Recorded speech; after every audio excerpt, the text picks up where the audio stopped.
श्री स्वामी समर्थ. आता उन्हाळा चालू झालेला आहे तर म्हटलं कोथिंबीर पुदिना ताजी ताजी आणून घेतले. आता याला स्वच्छ धुवून घेतलं आहे. कढीपत्ता थोडीच घेतली आणि पुदिना संपूर्ण घेतलं होतं तेवढं.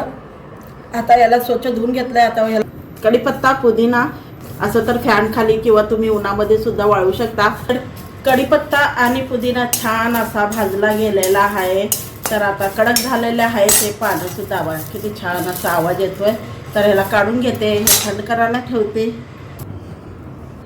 आता ह्या चमच्यानं 3 चमचा जिरे, 2 चमचा बडीशोप, 1 चमचा ओवा आणि 10-12 काळे मिरे घेतलेले आहेत आणि 4-5 लवंग आणि 2-3 सुक्या मिरच्या ते सुद्धा घालून घेणार आहे. छान असं सुगंध येईपर्यंत याला भाजून घेते.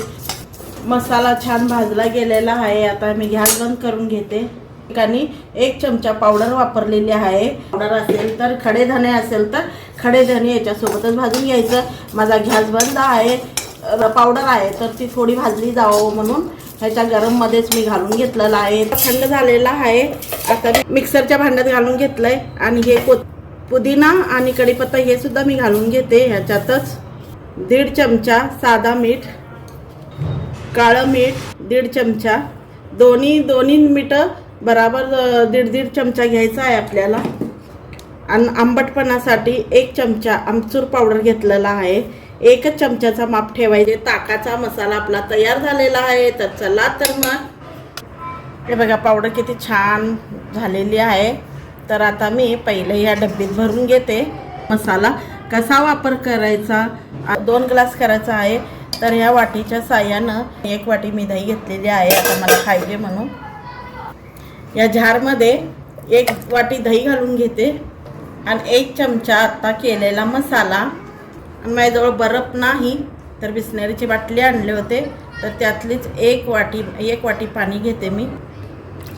ज्यूसच्या भांड्यात घालून घेतलंय. तर आता हे वाटून घेते छान. तर आमचं ताक तयार आहे. हा बघा किती छान झालेला आहे. तर मी त्यात घालून घेते थोडासा पाणी. बर्फ घालू शकता तुम्ही, मी पाणी घालून केलेलं आहे.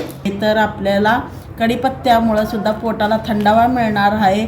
तर हा ताक जर तुम्ही एकदा पिलात ना तर सारखं करून प्याल आणि येणारे पाहुणेसुद्धा म्हणतील की वा काय छान झालेला आहे, मन खुश केलं म्हणतील. तर असा हा माझा ताकाचा मसाला तयार केलेला आहे. तर म्हटलं आपल्याला करायचंच आहे तर रेसिपी शेअर करावी म्हणून केलेला आहे.